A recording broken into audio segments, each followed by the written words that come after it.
I wanted also to quote Habermas, because it's really a symbol, an important symbol to be here in the parliament, in a kind of public space, and it shows that you cannot have any progress on the democratic level without public spaces, and without good functioning public spaces. What we are trying to do on a very modest level in the Green European Foundation is to develop a green European public spaces and a public space for other progressive ideas and progressive actors. And we do it in gathering articles throughout Europe in different languages and in translating them. And I took a flyer because it's really important to show you. Where is it? It's yes. It's very important that you visit this website and that you read the articles, that you submit articles, and like in the other discussion, it's also important that we discuss this, because I'm very convinced that the social medias are really important, but we also need to meet physically. We also need to discuss face to face. In order to have a real debate. I think a real debate needs the presence of the speakers. On the social media, it's another kind of debate. It's also a good mean, of course. So I have a small title for my speech. It is a bit provocative. So European federalism and solidarity. Why do we need the federalist egg and the hand of solidarity? I mean, there is a link between solidarity and federalism, and I will try to raise some questions and to expose some convictions on the base of my experience and also on the base of my personal history. I was born in Alpen. I don't know who knows Alpen. Alpen is a small town on the Belgian-German border. And Alpen is part of what we call in Belgium the German-speaking community. You might know that in Belgium we have French speakers and Dutch speakers, but we have also a small minority of 17,000 people who speak German. And this minority is often presented as one of the best protected minority in the world. They have their own government, they have their own parliament, and I think they deserve this because they suffered of history and they suffered of imperialism. Not only the German imperialism, but also the Belgian imperialism. Yes, it exists. After the First World War in 1918, this part of the Prussian kingdom was taken by Belgium, and the population, the inhabitants, there was a kind of referendum, but it was not a real referendum, and they did not have the right to express their opinion on this decision of the superpowers, of the European superpowers. And I think there was a kind of guilt feeling in Belgium after the Second World War, and so there was the consciousness that it was important to respect this minority. And this minority benefited mostly of the federalist term of Belgium, which was a very classical nation state with a central national government, and which turned in a few years in a real federal state. But now, this federal state is also in danger. And it's in danger because solidarity inside Belgium is under pressure. There is the big debate between the Flemish community and the Walloon region and the Brussels region on the future of Belgium. And what is at stake, it's not only the solidarity between the regions, it's also the solidarity between the people.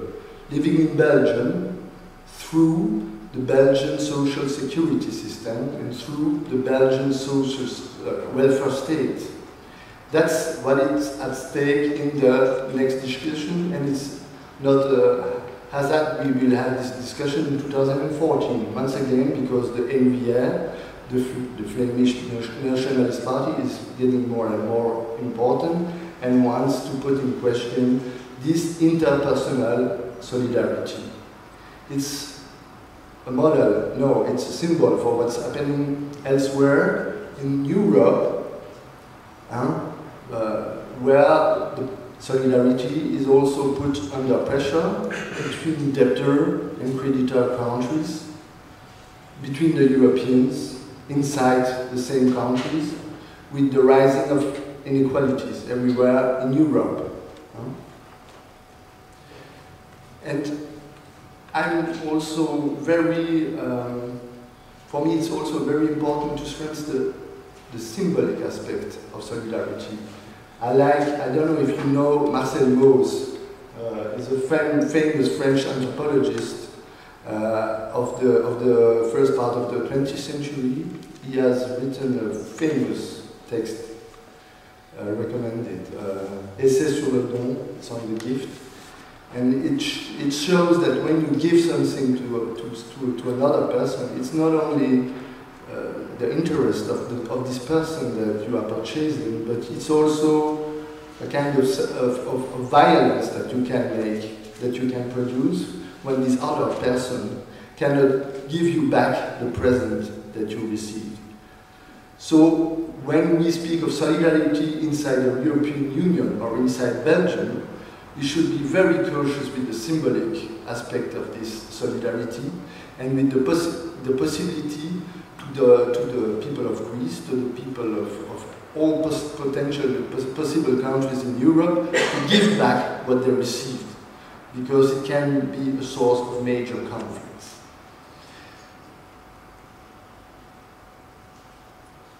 Solidarity is under pressure because the way the unique European market and currency has been designed has encouraged the competition between member states.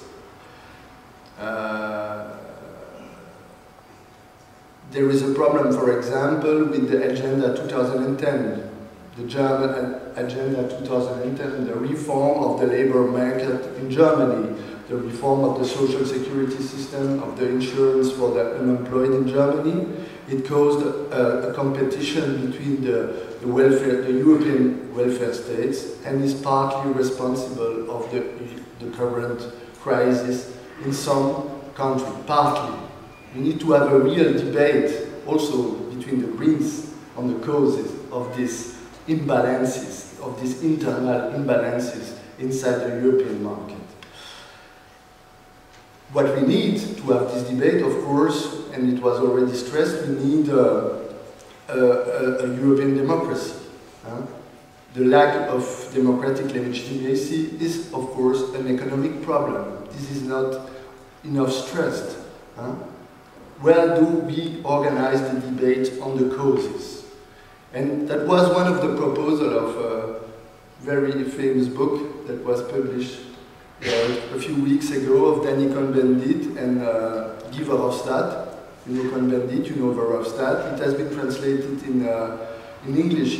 You can download it for free. If you go on the website of the Green European Journal, you can download this book. It's very easy reading, it's a small book, but you have really, there are interesting proposals for this debate. And there, they propose really to their kind of, I would say, is a Tigersprung of Deutsch, wie sagt man das, a jump, a federalist jump in the direction of a radically federal Europe. And what they want is, it was already mentioned by Elisabeth, they want in 2014 a new convention organized in the European Parliament and proposing radical reforms like a directly elected President of the United States of Europe, a real European citizenship, and a larger European budget. And inside the group of the Greens in the European Parliament, there was a discussion on this book. Not all the members of the group were happy that Danny was writing a book with Guy Verhofstadt. You know, Guy Verhofstadt in Belgium, he was Minister of Budget in the 80s, and he was called Baby Thatcher at that time. He was really in the neoliberal trend of these times, and not all the Belgian members of the parliament were happy with that, with Danny writing a book with Verhofstadt, even though Verhofstadt has changed. He has really much changed. And some of these people said, yes, we need first to discuss the social model we want for Europe before discussing the federal model. We need to answer to this rising feeling of injustice between the generations, I have a son who's 24. He supported the yes to the constitutional treaty in 2005. He was fully in favor of this, but now he's in revolt for the moment when he looks at the evolution of the European Union. So I think it's symbolic of a radical discontent also in the younger generation. What we feel for granted is not granted anymore, and then we need to answer to this feeling of injustice.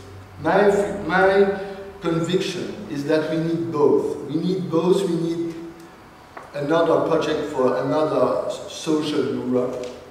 The promise of the social Europe of the 90s was lost, was not kept, and we need to come back on this promise of social Europe, and we need to give a concrete content to the European solidarity. So I found this week a very interesting text of Belgian philosopher Philippe van Parijs. We are going to translate it. It's a comment on the Agenda 2010, of the German Agenda 2010, where he criticizes the mistakes of the euro and of the unique European market. What he stresses is that we not only need a transfer union inside the eurozone. We do not need only a financial solidarity between the member states or between the regions. What we also need is an interpersonal solidarity, a system of interpersonal transport that gives a concrete content to this interpersonal solidarity in Europe, and this proposal is a European citizens' basic income. Very low, but consistent enough to give the feeling to all the Europeans that they belong to the same society. It's not enough, but it's something more than a European public space, which is also important. I don't want here to come back on all the good reasons why we need a stronger Europe, but it's important sometimes to repeat this. We need a stronger Europe for greening our economy, for the regulation of the financial sector. I don't know if you've seen the discussion in the European Parliament between Danny Cohn-Bendit and an English member of the European Parliament. What do you think, Mr. Earl? What would be, how can the United Kingdom alone succeed in regulating the financial sector? We cannot succeed in a standalone position. It's impossible. It seems so obvious, but it seems so obvious, but we need to repeat it. And we can only convince the people if we increase the justice, if we reinforce the justice inside the European Union. And therefore we need pragmatic compromises, and I share the questions that you raised on the multi-speed Europe. This is something maybe for the debate. I'm afraid not having all the answers on this institution. institutional discussion, which is very important, of course. There is the Van Rompuy document with some paths and so on. But this has to be discussed. But if we do not have the opportunity to create this feeling of solidarity, we will not succeed. For me, federalism and solidarity and subsidiarity, I didn't mention it, but it's also important, are very important. And yes, my final conviction, we are just in the starting phase, but we have also to be very aware of the enormous challenges that we are facing. But it's, for some people it's dramatic, but it can be also exciting because it's, it calls a creativity, a collective creativity. Thank you.